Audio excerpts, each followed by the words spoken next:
Hi friends, അസ്സലാമു അലൈക്കും. പുതിയൊരു വീഡിയോയിലേക്ക് എല്ലാവർക്കും സ്വാഗതം. ഇന്ന് സ്റ്റിച്ചിങ് വീഡിയോ ഒന്നല്ല കേട്ടോ. ഞങ്ങൾ പോയൊരു ചെറിയ യാത്രയുടെ വിശേഷങ്ങളൊക്കെ ആയിട്ടാണ് വന്നിട്ടുള്ളത്. വിയറ്റ്നാമിലേക്ക് ഒരു ഫാമിലി ട്രിപ്പ് പോയതായിരുന്നു. നല്ല നല്ല സ്ഥലങ്ങളാണ് വിയറ്റ്നാമിൽ കാണാൻ പറ്റിയത്.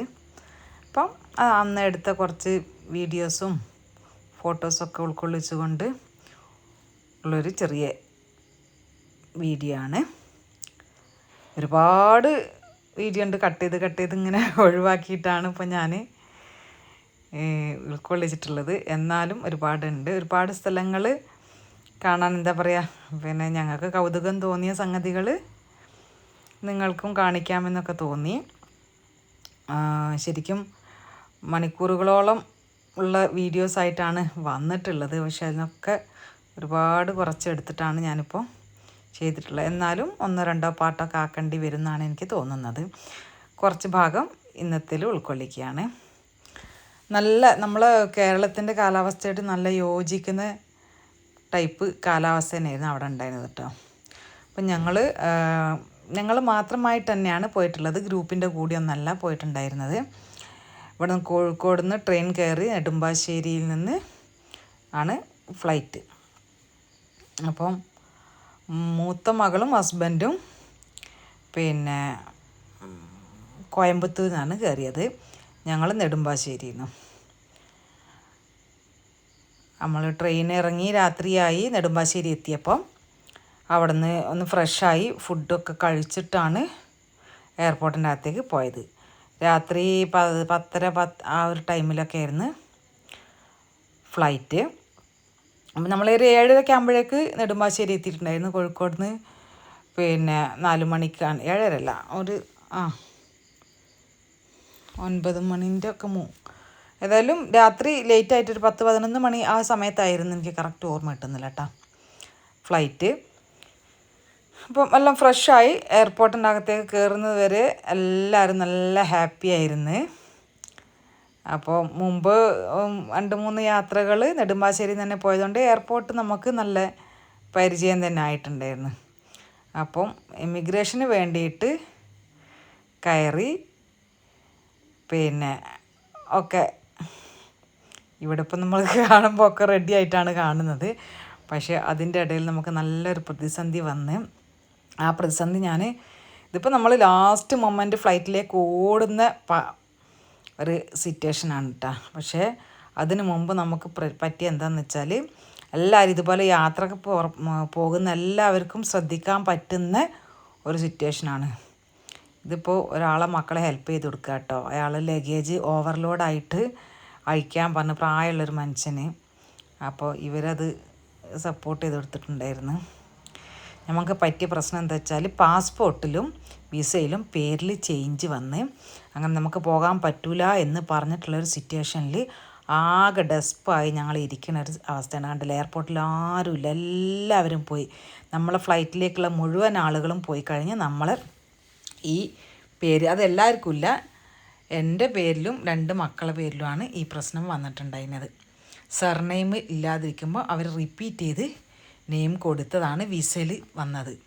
എൻ്റെ പേര് ഫാത്തിമ ബന്നാന്ന് റിപ്പീറ്റ് ചെയ്ത് വിസയിൽ വന്ന്, പക്ഷേ പാസ്പോർട്ടിൽ ഫാത്തിമ ബന്ന മാത്രം സിംഗിളായിട്ടേ ഉണ്ടായിരുന്നുള്ളൂ. ആ ഒരു പ്രശ്നം കൊണ്ട് നല്ലോണം ടെൻഷനായി വിളിച്ച്. പിന്നെ ഹസ്ബൻഡ് ഒരുപാട് അതായത് പിന്നെ അൽഹിന്ദ് ട്രാവൽസിൻ്റെ മെയിൻ ആളുകളെയൊക്കെ വിളിച്ച് സംസാരിച്ച് മെയിൽ അങ്ങോട്ടയച്ചൊക്കെ സെറ്റാക്കിയിട്ടാണ് നമുക്ക് കയറി പോകാൻ പറ്റിയത്. അൽഹംദുലില്ലാ ഒരുപാട് പ്രാർത്ഥനയൊക്കെ ആയിട്ടായിരുന്നു എയർപോർട്ടിലുണ്ടായിരുന്നത്.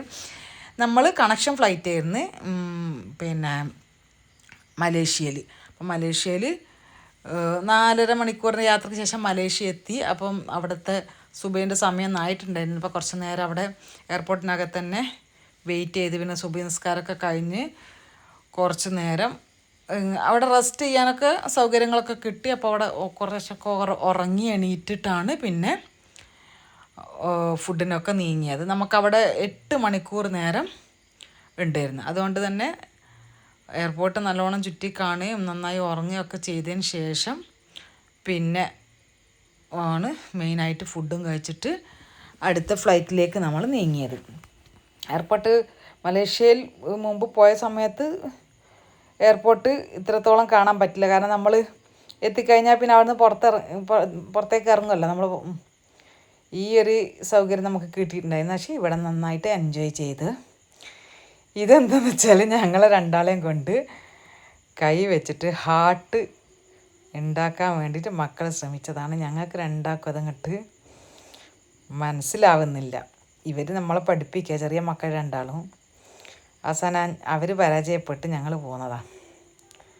അപ്പം നല്ലോണം അവിടെയൊക്കെ ചുറ്റി കണ്ട്, എന്താ പറയുക, മസാജിങ് ചെയറിലൊക്കെ എല്ലാവരും ആസ്വദിച്ചൊക്കെ എത്തി. മലേഷ്യയിൽ പിന്നെ നമുക്ക് ഫുഡിൻ്റെ കാര്യത്തിലൊരു ടെൻഷനൊന്നും ഉണ്ടായിരുന്നില്ല. പക്ഷേ വിയറ്റ്നാമിൽ അങ്ങനെയായിരുന്നു, നല്ല ടെൻഷനായിരുന്നു കേട്ടോ. കാരണം ഹലാൽ ഫുഡ് കിട്ടാൻ നല്ല പ്രയാസമായിരുന്നു. പിന്നെ എയർപോർട്ട് വലിയതായതുകൊണ്ട് നമ്മൾ ഗേറ്റിൻ്റെ അവിടേക്ക് അവരെ വണ്ടിയിൽ തന്നെയാണ് പോയിട്ടുണ്ടായിരുന്നത്. കാരണം നമ്മൾ ഇറങ്ങിയ സ്ഥലത്ത് നിന്ന് നമ്മൾ നെക്സ്റ്റ് ഗേറ്റിലേക്ക് ഒരുപാട് ദൂരം ഉണ്ടായിരുന്നു. അതുകൊണ്ട് തന്നെ അവരെ വണ്ടിയിൽ പോയി അവിടെ ക്യൂ ഒക്കെ നിന്ന് അവിടെ നിന്നും പേടിച്ചു. ഈ പേരിൻ്റെ പ്രശ്നം ഉണ്ടാവുമോ എന്നുള്ള പേടി ഉണ്ടായിരുന്നു. പക്ഷേ കുഴപ്പമില്ല, സുഖമായിട്ട് കയറിപ്പോകാൻ പറ്റി അവിടുന്ന്. പിന്നെ മോൾക്കും ഹസ്ബൻഡിനും കോയമ്പത്തൂരിൽ നിന്ന് സിംഗപ്പൂരിലേക്കായിരുന്നു ഫസ്റ്റ് ഫ്ലൈറ്റ്. പിന്നെ സിംഗപ്പൂരിൽ നിന്നാണ് വിയറ്റ്നാമിലേക്കുള്ള കണക്ഷൻ ഫ്ലൈറ്റ് ഉണ്ടായിരുന്നത്. എയർ ഏഷ്യൻ്റെതായത് കൊണ്ടാണ് നമുക്ക് ഈ ഒരു പ്രശ്നം വന്നത്. മൂത്ത മോളെ പേരും വിസ അടിച്ചതൊക്കെ അങ്ങനെയൊക്കെ ആയിട്ടുണ്ടായിരുന്നെങ്കിലും അവർക്ക് അവിടെ നിന്ന് യാതൊരു ബുദ്ധിമുട്ടുണ്ടായിരുന്നില്ല. പിന്നെ ഓരോരോ ഫ്ലൈറ്റിൻ്റെ മാത്രമായിരിക്കുമല്ലോ ചില എയർപോർട്ടുകാർ. നെടുമ്പാശ്ശേരിയിൽ നിന്ന് അവർ പറഞ്ഞത് ഇങ്ങനെ കയറ്റി വിട്ടിട്ട് അവർക്ക് ഒരു തവണ വലിയ സംഖ്യ ഫൈൻ അടയ്ക്കേണ്ടി വന്നു എന്നുള്ളതാണ്. നമ്മൾ എത്തിയപ്പോഴേക്ക് തന്നെ മോളും മരുമോനും അവിടെ എത്തിയിട്ടുണ്ടായിരുന്നു. അവർ താഴെ നമ്മളെ വെയിറ്റ് ചെയ്തുകൊണ്ട് നിൽക്കുകയാണ്. പിന്നെ ഏകദേശം ഒരു അരമണിക്കൂറിലും കുറഞ്ഞ ഡിസ്റ്റൻസേ ഉണ്ടായിട്ടുള്ളൂ നമ്മൾ രണ്ട് കൂട്ടരും അവിടെ ലാൻഡ് ചെയ്യാൻ. പിന്നെ അവിടെ നിന്ന് ഒരുമിച്ച് തന്നെ ആയി. അതുവരെ ഈ പറഞ്ഞ പോലെ ഞങ്ങൾ നെടുമ്പാശ്ശേരിയിൽ നിന്ന് കയറുന്നതിന് മുമ്പ് മോളൊക്കെ അവിടെ നിന്ന് കയറുകയും ചെയ്ത്. പിന്നെ ആകെ ടെൻഷൻ എന്ന് പറഞ്ഞാൽ അവർ കയറി, ഞങ്ങൾ കയറിയില്ല. ഞങ്ങൾക്ക് കയറാൻ പറ്റുമോ ഇല്ലയെന്ന്, അവൾ ഫ്ലൈറ്റ് ടൈം ആവുകയും ചെയ്ത്, കയറാൻ പറ്റുമോ ഇല്ല എന്നുള്ളതൊക്കെ ഭയങ്കര ടെൻഷനായിരുന്നു. ഏതായാലും ആ ടെൻഷനൊക്കെ മാറി. അതിൻ്റെ കൂടെ തന്നെ ചെറിയ മോൾക്ക് ഒരു വയ്യായിക ഉണ്ടായിരുന്നു, അതും ഒരു ടെൻഷനായിരുന്നു. എന്നാലും അൽഹംദുലില്ലാഹ് പടച്ചോൻ്റെ വലിയ കൃപ കൊണ്ട് ഒക്കെ റാഹത്തായി. പിന്നെ നമ്മൾ നേരത്തെ തന്നെ നമുക്ക് ഒരു തലശ്ശേരിക്കാരൻ്റെ കോണ്ടാക്ട് നമ്പർ തന്നിരുന്നു, പിന്നെ നമുക്ക് പരിചയമുള്ള ട്രാവൽസുകാരന്. അപ്പം മൂപ്പർ തന്നെ നമ്മളെ റിസീവ് ചെയ്യാൻ വേണ്ടിയിട്ട് എത്തിയിട്ടുണ്ടായിരുന്നു വണ്ടിയൊക്കെ ആയിട്ട്. അതുകൊണ്ട് നമുക്ക് നമ്മൾ പുറത്തിറങ്ങുമ്പോഴേക്ക് മൂപ്പർ അവിടെ വെയിറ്റ് ചെയ്തു. നമ്മൾ കോണ്ടാക്ട് ചെയ്തു, വെയിറ്റ് ചെയ്തു, വണ്ടിയിൽ കയറി നേരെ ഹോട്ടൽ റൂമിലേക്ക് പോയി. ഹോട്ടൽ റൂമിൽ ഇവർക്ക് അവിടെ ഒരു റെസ്റ്റോറൻറ്റ് ഉണ്ടായിരുന്നു, മലബാർ കിച്ചൻ എന്ന് പറഞ്ഞിട്ട്. ആ റെസ്റ്റോറൻറ്റിൻ്റെ പരിസരത്ത് തന്നെ ഹോട്ടലൊക്കെ ആയതുകൊണ്ട് നന്നായിട്ട് സുഖമായിട്ട് പോകാൻ പറ്റി. നല്ല സ്ഥലമാണ് കേട്ടോ വിയറ്റ്നാം. പൊതുവെ ഇപ്പം ഈ മലയാളി പയ്യൻ അവരും പറഞ്ഞതാണ്, ഇപ്പം നന്നായിട്ട് ആളുകൾ സഞ്ചാരികൾ വിയറ്റ്നാമിലേക്ക് എത്തുന്നുണ്ട്. മലയാളികൾ വളരെ കുറവാണ്. മൊത്തം ഒരു 200-ൽ താഴെ ആളുകളെ ഉണ്ടാവുള്ളൂ എന്നാണ് അവർ പറയുന്നത്. ഇതാണ് കേട്ടോ ഇവിടുത്തെ നോട്ട്. ഇവിടെ നമുക്ക് ചെറിയ സംഖ്യ ഉണ്ട്, നമുക്ക് മില്യനർ എന്ന് പറയാം. കാരണം ഇവർ നമ്മളെ രൂപ പോലെ ഇവരത് ഡോങ്കാണ്.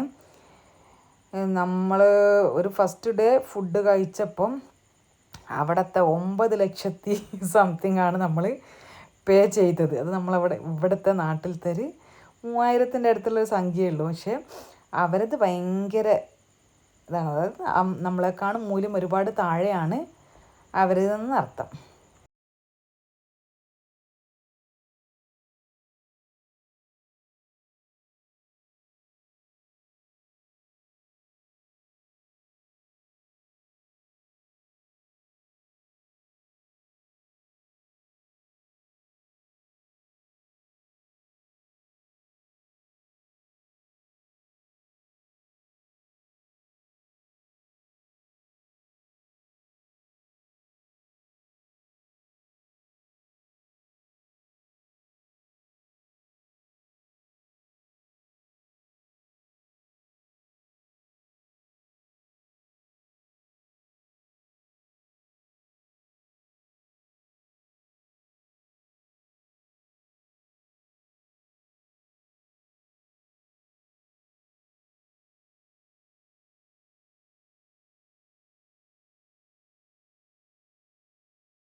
വെജിറ്റബിൾസും ഫ്രൂട്ട്സും തന്നെയാണ് നമ്മൾ ഉപയോഗിച്ചത്. പിന്നെ ബ്രെഡ് ജാം, പിന്നെ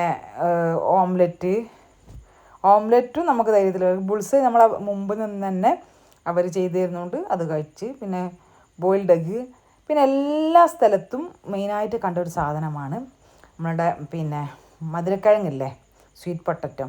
അത് ഇവർ മെയിൻ ഒരു ഫുഡാണ് കേട്ടോ. ഇവർ ഹെൽത്ത് നന്നായി ശ്രദ്ധിക്കുന്ന ആളുകളാണ്. അത്രയും നല്ല ബോഡി ഷേപ്പിലാണ് എല്ലാ പിന്നെ വിയറ്റ്നാം ലേഡീസിനെയും കാണാൻ പറ്റുന്നത്. അപ്പം അവർ പറയുന്നത് വെയിറ്റ് ലോസിന് നല്ലൊരു സംഗതിയാണ് സ്വീറ്റ് പൊട്ടറ്റോ എന്നുള്ളതാണ്. നമ്മൾ അന്വേഷിച്ചപ്പം എന്താണ് പൊട്ടറ്റോക്ക് ഇത്രയും, മധുരക്കിഴങ്ങിന് ഇത്രയും ഇമ്പോർട്ടൻസും ചോദിച്ചപ്പോഴാണ് പറയുന്നത്. കാരണം നമ്മൾ ഷോപ്പുകളിലൊക്കെ പോയാൽ അവരിടക്ക് കഴിക്കുന്നത് നോക്കിയാൽ അവരുടെ കയ്യിൽ ഈ മധുരക്കിഴങ്ങ് പുഴുങ്ങിയതാണ് കാണുന്നത്. അങ്ങനെ ഞാൻ ചോദിച്ചപ്പോഴാണ് പറയണത്. പിന്നെ നമ്മൾ അവിടുന്ന് പോയത് അവരുടെ പിന്നെന്താ പറയുക, സ്വാതന്ത്ര്യത്തിന് വേണ്ടിയിട്ട് അവർ യുദ്ധങ്ങളൊക്കെ ചെയ്ത ഏരിയയിലേക്ക് തന്നെയാണ്. അപ്പോൾ അതിനാദ്യം തന്നെ ഇവർ ഒരു മ്യൂസിയം പോലെ ഉണ്ടായിരുന്നു, തോക്ക് കാര്യങ്ങളൊക്കെ ആയിട്ടുള്ള കുറേ ഇതുകളൊക്കെ കണ്ടു. അത് കഴിഞ്ഞിട്ട് ഒരു ഇതിൻ്റെ ഉള്ളിലേക്ക് കൂടി അവർ യുദ്ധം നടത്തിയ ആ കാലത്ത് വർഷങ്ങളോളം, കുറേ വർഷങ്ങൾ തന്നെ താമസിച്ചിരുന്ന കാട്ടിൻ്റെ ഉള്ളിലേക്കാണ്. നമുക്ക് നല്ലൊരു ഗൈഡ് ഉണ്ടായിരുന്നു കേട്ടോ. ഈ ഗൈഡിനോട് എല്ലാം നമുക്ക് വിശദമായി പറഞ്ഞിട്ടുണ്ട്. ഇവിടെ വിയറ്റ്നാമിലുള്ള മെയിൻ പ്രശ്നം എന്താ വെച്ചാൽ ഇംഗ്ലീഷ് അധികം ആളുകൾക്ക് അറിയില്ല.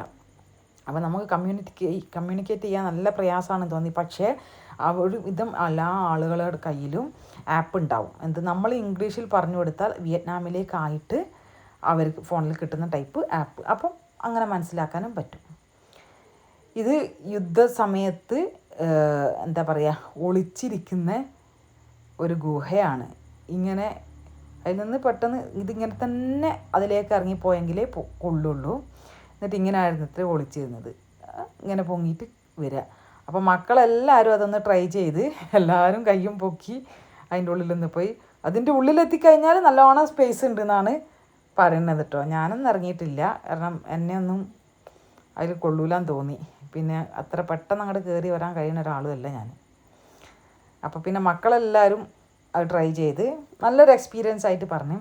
ആ ഏരിയയിൽ കംപ്ലീറ്റ് അവരുടെ സ്വാതന്ത്ര്യത്തിന് വേണ്ടിയിട്ട് അവർ എത്രത്തോളം പ്രയാസപ്പെട്ടു, എന്തൊക്കെ ട്രിക്കുകളാണ് അവർ യുദ്ധത്തിന് വേണ്ടിയിട്ട് ഉപയോഗിച്ചത്. ഇതൊക്കെ കാടാണല്ലോ, കാട്ടിൽ ഈ സിംഹം, കടുവ പോലുള്ളതിനെയൊക്കെ പെട്ടെന്ന് കൊല്ലാൻ വേണ്ടിയിട്ടുള്ള ഇതാണ്. ആ താഴത്ത് നല്ല മൂർച്ചയുള്ള കമ്പികളാണ്, അത് കുത്തി കയറിയിട്ട് അതുങ്ങൾ ചാവുന്നാണ് പറയുന്നത്. പിന്നെ ഇവിടെ ഇതിൻ്റെ ഉള്ളിലൊക്കെ പിന്നെ ഇതിനെ പറ്റിയിട്ടൊക്കെ പറയുന്ന ആ കാലഘട്ടത്തിലുള്ള അവസ്ഥകളെ പറ്റിയിട്ടൊക്കെ ആ ഗൈഡ് നന്നായിട്ട് പറഞ്ഞു തന്ന്. പിന്നെ അവർ അതിരാവിലെ ഫുഡ് ഉണ്ടാക്കുന്ന ഒരു വശത്തിൻ്റെ കുറേ അപ്പുറത്ത് ദൂരയിലേക്ക് പുക പുറത്ത് വിടാൻ വേണ്ടിയിട്ടുള്ള സംവിധാനങ്ങളാക്കും.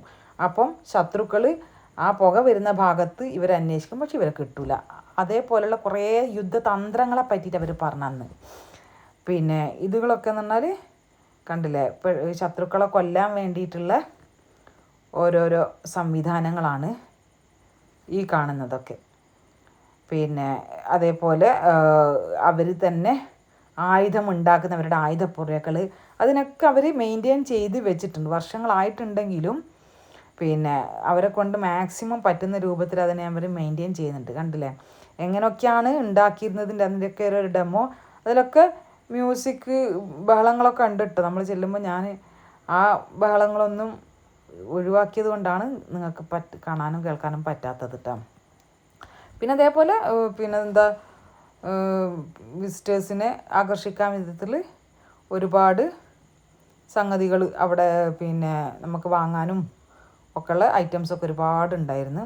ഈ കാട്ടിൻ്റെ ഉള്ളിലേക്ക് കൂടിയുള്ള യാത്ര അതേപോലെ തന്നെ നല്ലൊരു യുദ്ധതന്ത്രമാണ് അവർ ഇതിൽ കാണിച്ചു തന്നിട്ട് നമുക്ക് പറഞ്ഞിട്ടുണ്ട്. ചെരുപ്പ് നമ്മൾ ഇപ്പോൾ ഈ ചെരുപ്പുകളൊക്കെ കണ്ടില്ലേ, ഈ ചെരുപ്പുകൾ അവർ നമ്മൾ ഫ്രണ്ട് വശത്തിനാണല്ലോ വീതി ഉണ്ടാകുക, അവർ നേരെ തല തിരിച്ച് ചെരുപ്പുകൾ ഉണ്ടാക്കും. അപ്പോൾ നടന്ന് പോകുമ്പം മുന്നോട്ടേക്ക് പോയത് അവർക്ക് ശത്രുക്കൾക്ക് ബാക്കോട്ടേക്കായിട്ട് തോന്നും. അപ്പോൾ അവർക്ക് തെറ്റിദ്ധാരണയാവും. ഇതതേപോലെ അവർ യുദ്ധത്തിൽ ഇറങ്ങിപ്പോയിരുന്ന ഗുഹ, അതായത് കുറച്ച് അകലത്തേക്ക് പോകണം. കുറച്ച് നല്ല പ്രയാസം തന്നെ ഉണ്ടായിരുന്നു അതിൻ്റെ ഉള്ളിൽ കൂടി യാത്ര ചെയ്യുന്നത്. ശരിക്കും 50 മീറ്ററേ ഉള്ളൂ. ഇത് ട്രയലിന് വേണ്ടിയിട്ട് ഈ എല്ലാവർക്കും ഇറങ്ങിപ്പോയി നോക്കാം. പക്ഷേ ഇതേപോലുള്ള വലിയ വലിയ കൂടുതൽ നീളത്തിലുള്ള ഭാഗങ്ങളുണ്ട്. അതായത് കുനിഞ്ഞിട്ടുള്ള രൂപത്തിൽ തന്നെ ഈ പോകുന്ന അതേ പൊസിഷനിൽ അറ്റം വരെ പോകണം. ശരിക്കും കഷ്ടപ്പെട്ടു പോകും. ആ ഒരു ഫീല് നമുക്ക് അനുഭവിക്കാൻ പറ്റി.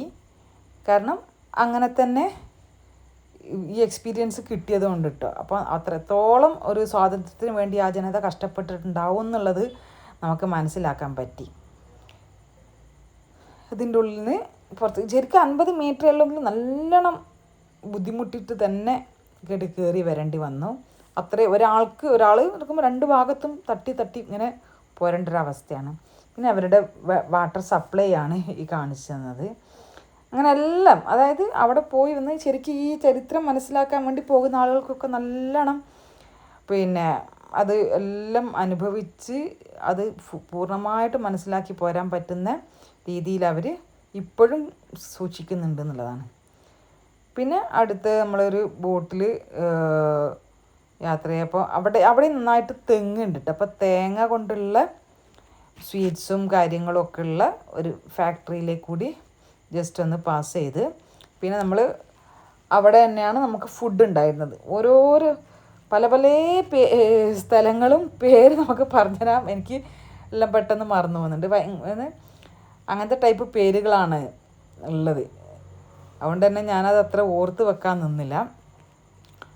ഇവരെ ഫുഡിൻ്റെ കാര്യത്തിൽ നമ്മൾ ഇപ്പോൾ ഈ വിയറ്റ്നാമിൽ പോകുന്ന സമയത്ത് എല്ലാവരും ശ്രദ്ധിക്കേണ്ട കാര്യം, നമ്മൾ അത്യാവശ്യം നമ്മുടേതായ കുറച്ച് കീപ്പ് ചെയ്യാൻ പറ്റുന്ന ടൈപ്പ് ഫുഡുകൾ കയ്യിൽ കരുതുന്നത് ഏറ്റവും നന്നാവും. കാരണം നമുക്ക് എന്തിൽ നോക്കുമ്പോഴും ലാവിഷായിട്ട് അവിടെ ഈ പോർക്ക് പന്നിയിറച്ചി തന്നെയാണ് ഉള്ളത്. അപ്പോൾ നമുക്ക് ഒരു തൃപ്തി കിട്ടില്ല. കൂടുതലായിട്ടും വെജിറ്റബിൾസും ഫ്രൂട്ട്സും തന്നെ ഉപയോഗിക്കാനാണ് ശ്രദ്ധിച്ചത്. പിന്നെ ഈ മലയാളി റെസ്റ്റോറൻറ്റ് ഉള്ളതുകൊണ്ട് നമ്മൾ നന്നായി കഴിക്കാനൊക്കെ പറ്റിയിട്ടാണ്. ഞാൻ പറഞ്ഞ മലബാർ കിച്ചൻ്റെ സേവനം നമുക്ക് നല്ലോണം ഉപയോഗപ്പെട്ട്. അവിടെ ഈ വിയറ്റ്നാമിൽ നിന്ന് ഒരുപാട് സ്ഥലങ്ങളുണ്ട് കാണാൻ. പക്ഷേ ഒരുവിധം സ്ഥലങ്ങളൊക്കെ ഒരുപാട് ദൂരെയാണ്. അപ്പം 2, 3, 4 സ്ഥലങ്ങളിലേക്ക് ഒരു നൈറ്റ് ഫുള്ളായിട്ട് യാത്ര വരുന്നുണ്ട്. അപ്പോൾ അങ്ങനെയുള്ള സ്ഥലങ്ങളിലേക്ക് നൈറ്റ്, ഇപ്പോൾ നമ്മളിപ്പോൾ ബാംഗ്ലൂരേക്കൊക്കെ പോകുമ്പോൾ രാത്രി കയറി രാവിലെ എത്തുന്ന രൂപത്തിൽ അതേപോലെ തന്നെ പോയതായിരുന്നു. പിന്നെ പല സ്ഥലങ്ങളിലേക്കും ഡൊമസ്റ്റിക് ഫ്ലൈറ്റുകൾ തന്നെ യൂസ് ചെയ്യേണ്ടി വന്നിട്ടുണ്ട്. ഇവിടുത്തെ ഫുഡും നമ്മൾക്ക് നന്നായിട്ട് ഇഷ്ടപ്പെട്ടു. കാരണം ഇതൊക്കെ നോക്കിയിട്ട് തന്നെ ഇതൊരു തരം സൂപ്പും വെജിറ്റബിൾ റൈസും അതിൻ്റെ കൂടെ തന്നത് നമ്മളെ വഴുതന പൊരിച്ചതും ഇവരുടെ ഒരു സ്പെഷ്യൽ ഐറ്റമാണ് കേട്ടോ. പക്ഷേ അത് ഒരു ഉപ്പൊന്നും ഇടാതെ പൊരിക്കുന്ന ടൈപ്പ് സാധനം നമുക്കാർക്കും അത്ര പിടിച്ചില്ല. പക്ഷെ സൂപ്പ് ഭയങ്കര ഇഷ്ടമായി. പിന്നെ അതേപോലെ തന്നെ നല്ല ഫ്രഷ് ഫ്രൂട്ട്സ്, എല്ലാ ഫ്രൂട്ട്സിനും ഒരു വിലയാണ്. അപ്പോൾ നമുക്ക് 2 മാങ്ങ, 2 ആപ്പിള് അങ്ങനെയൊക്കെ എടുത്തൊരു കവറിലാക്കിയിട്ട് എല്ലാത്തിനും കൂടെ ഒരൊറ്റ തൂക്കം നോക്കിയിട്ടുള്ള വിലയാണ്. അതുകൊണ്ട് തന്നെ ഫ്രൂട്ട്സ് നമ്മൾ നന്നായിട്ട് കഴിച്ചിട്ടുണ്ടായിരുന്നു. ഇത് പക്ഷേ നമ്മൾ ഈ ഒരു പാക്കേജായിട്ട് പോയതായിരുന്നു ഈ ദിവസത്തെ യാത്ര.